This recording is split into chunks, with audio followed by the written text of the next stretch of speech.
Assalamualaikum warahmatullahi wabarakatuh. Let me introduce myself. My name is Bunga Setiarno and my student ID number 824125100021. When I was 27 years old, I left a very demanding job in management consulting for a job that was even more demanding teaching. I went to teach 7th graders math in the New York City Public School.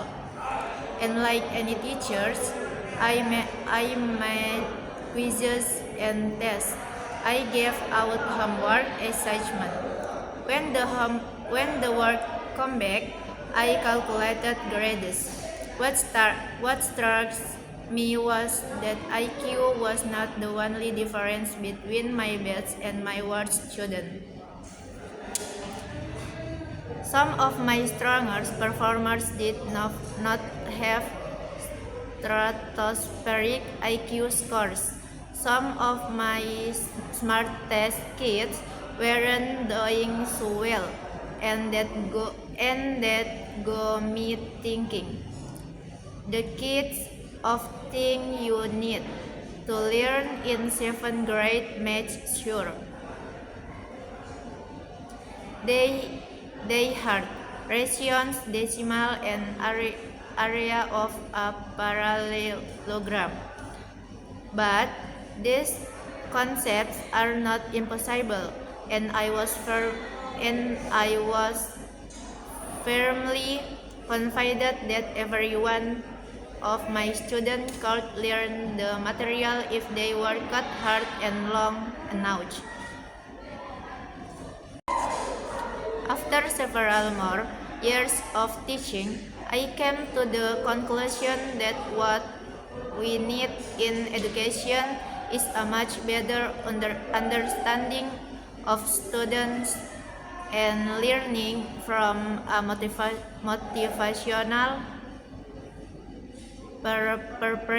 perspective, from a psychological perspective.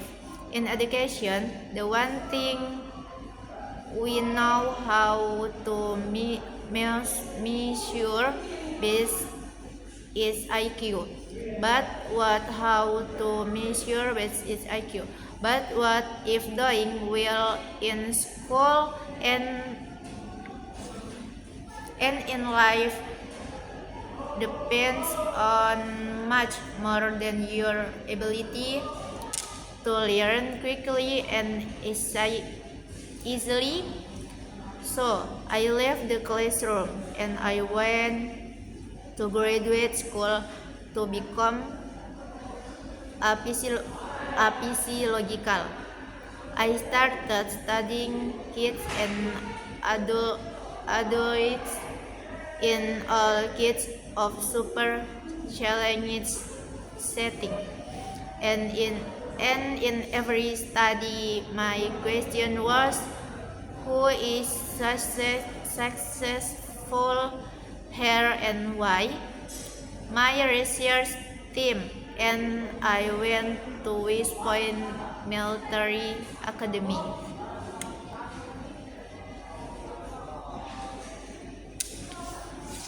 We tried to predict which cadets would stay in military training and which would drop out. We went to the National Spelling Bee and tried to predict which children would advance fathers in composition. We studied rookie teachers working in really touch neighborhoods, asking which teacher are still going to be here in teaching by the end of the school year, and of those who will be most effective at improving learning outcomes from their students. We partnered with preferred companies, asking which of the sales people is going to keep their jobs and who's going to earn the most money in all those very different contexts. One characteristic emerged as a significant predictor of success,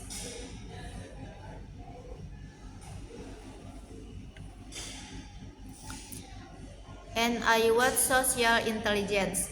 It wants good looks, physical health, and what's IQ. It was geared.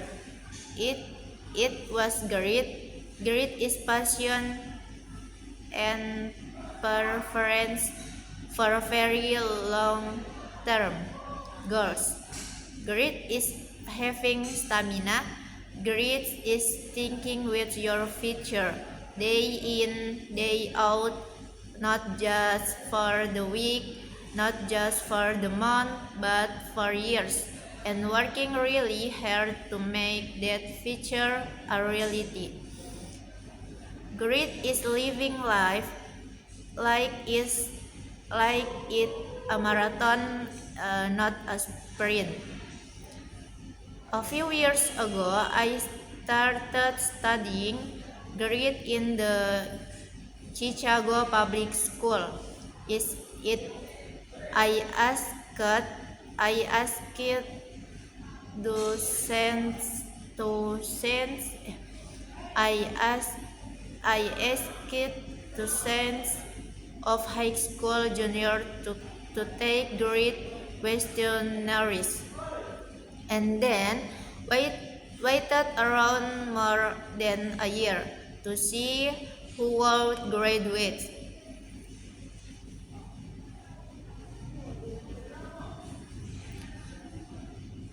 Turns out that greater kids were significantly more likely to graduate even when I matched them on every characteristic.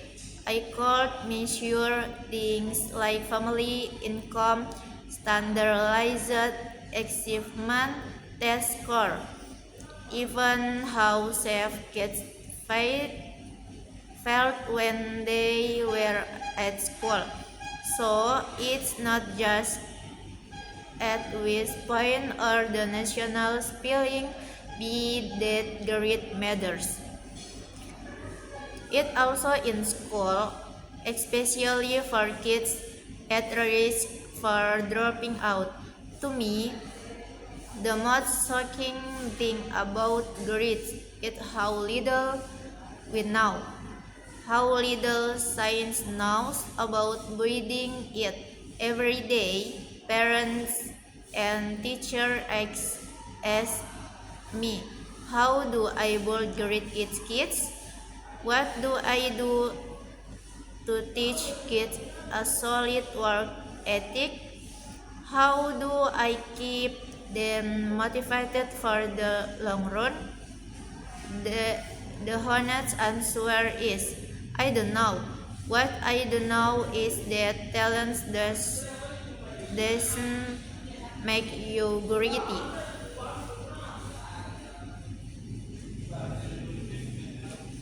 Our data show very clearly that there are many talented individuals who simply do not follow through on their commitment.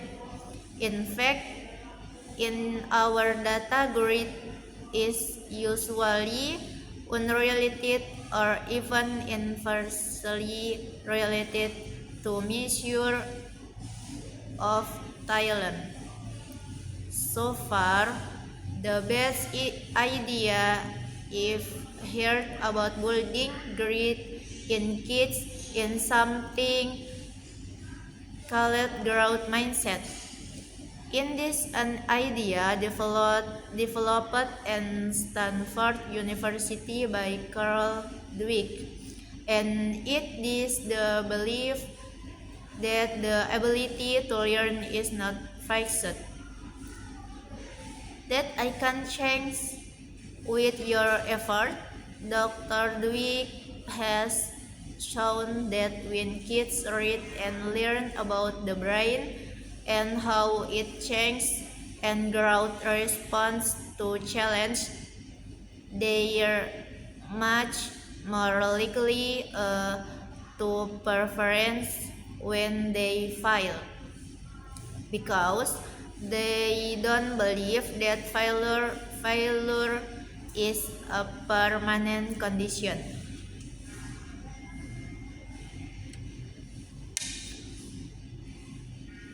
So growth mindset is a great idea for building grit, but we need more.